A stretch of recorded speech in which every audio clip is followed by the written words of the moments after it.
Okay, so in the last one we did a little bit of recreating a post. The post was going to look like something like this. If you don't have that, I'm going to make a sort of temporary template that we can use in Illustrator. So I'm going to go to Illustrator, and I'm going to open up a new document just to get one to put it in if you don't have it. So 1080 by 1080, and then 150 pixels per inch, and I click Create. It gives me a blank template. I want you to put something in here to show that you know how to put something in here. So I want you to just start out with something like Oak Park, and then let's make it bigger, and then let's pick a bolder font. I'm going to pick Impact, and then I'm going to center it. So it's vertical centered and horizontal centered. Then I'm going to put a rectangle across the top right here, like that. And I'm going to make another rectangle down here by holding down the Option key and dragging it down. So now I can take all three of these and select them and center align them. And then I'm going to group them so that I can center align them on the page. Okay. So that just gives me a graphic of some sort. Actually, I'm going to ungroup them and change the colors a little bit. So let me go to Fill, and I'm going to change it to, let's see, 14224D, 14224D, to give it navy blue. It doesn't look like it changed much, but it did. And then I'm going to make this one gray. Doesn't matter which gray I pick, so I'm just going to go to Swatches and pick a light gray like that. And then down here, I'm going to go to Fill and go to Palette and type in 6499cc, 6499cc, and this should be the light blue, Columbia blue, or something close to it. And I feel like they need to be closer together, so I'm going to move them closer together. Now what I'd like to do is put a person sort of over the top, so I'm going to lower this down. First I'll group it back together, and I'll move it down here, and I'm just going to make sure it's centered.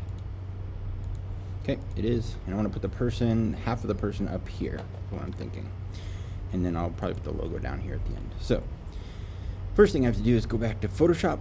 And when I go into Photoshop, I'm going to go to, well, actually, I'm going to go to Canvas first, sorry. So I go to Canvas. I'd recommend getting maybe this picture right here, or that picture is a good one. So let's do this one, Copy Image. I right click and I copy the image. And I go to Photoshop, and I go File, New, and because I haven't opened a new document yet, it knows that I have something on the clipboard. So I click OK. Now I do Command V. So there is the start of what I need. Now we're going to do a quick cutout. I'm going to get rid of the background first. I'm just going to delete that layer because I don't need it. And I don't want it. So now I'm going to go to Select Subject. It's usually down here, or you can go to Select Subject. And you have to make sure you're on the correct layer when you select subject. You have to make sure you're on the layer of the person. And what I'm going to do is I'm going to hit a Command X just to see how well it did. It actually looks like it did a really nice job. So I'm going to go with that and Control Command X to get it out and Command V to put it back in. Now I have two layers again over here, so I'm going to go to my layers and I'm going to delete the bottom layer so that she's sort of on a background with a grid behind it, or I guess checkerboard. This means it's going to be transparent. Now, something that's kind of optional, but not really, is you really should tighten up your graphics because you don't want to have extra space down at the bottom when you go to put it in something. So I'm just going to kind of fix this and hit Enter. So I use the crop tool to do that. That is the fourth tool down. Remember, mine isn't set. If you have on Window Workspace, go to Essentials. That's the one I'm using for Photoshop. So now I go File, Export, Export As, and it needs to be a PNG because I need it to be see-through. So it has PNG, and this transparency should be checked. I click Export, and I'm going to call it Squeeze, and I'm going to put it in the folder that I know where it is, and that's important. If you don't know where it is, it's going to come time to put it in. You're not going to be able to put it in. So I'm going to go to Illustrator now, go back to here, and I'm going to go File, Place. It's a different word. It usually be import, but this is place. So now I'm looking for the squeeze graphic. There it is. And I place. And then I'm going to just drag real big like that, because I'd rather have it big than small, and I can always make it smaller. I am going to make it a little bit smaller, so I have to hold down the shift key. If I don't hold down the shift key, she's going to stretch out. I don't want that. I'm sure she wouldn't either. So now I'm going to stretch it. I'm going to stretch it down or shrink it with the shift key down. I feel like maybe a little bigger than that and lower, like that. Now I'm going to hit Command 0 to kind of get back in place. And now I want to actually cut off her legs so it's just the top. So I'm just going to put a rectangle over the top of her where I want her to be, and I'm going to leave a little tiny bit of space before the bar here.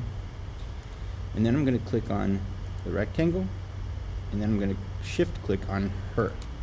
So the shift is so I can select two things at once. Once you select two things, you should see Make Clipping Mask over here, and you click it and it'll hide the bottom part. So now you just have her on the top like that, and I kind of see that it's a little off balance, so I'm going to just move it up just a tiny bit. That's good. And then I talked about putting the logo in here. I'm not sure if I have the logo open. Actually, I have the logo on this one, so I'm just going to grab it from here and Command C. Go over here, Command V. Oh, I didn't get it. How about I go to this one? Command C, Command V. There we go. So now I'm going to hold the Shift key down and bring it way down. Probably about that big. I want to be able to see it. I want to see the detail, but I'd like to center it, so I'm going to also put it in here in center. It moved just a little bit, but it makes a difference.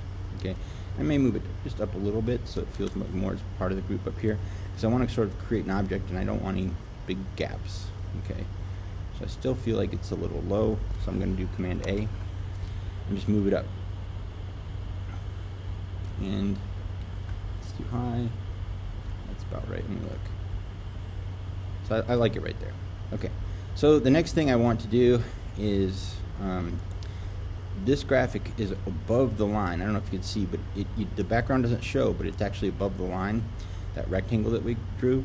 So anytime you do something like this, it's kind of safe to put a mask over the top. So I click the rectangle tool, I click once, and I do 1080 by 1080.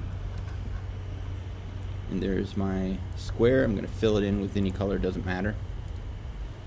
And now I'm going to go center vertical. So now I've got it. Now I do Command A to select all, and I make clipping mask. This will make sure that nothing comes protruding off the edge, or else your ending graphic will look poor. All right. So now I'm just going to file, export as. I'm going to call it VB Squeeze.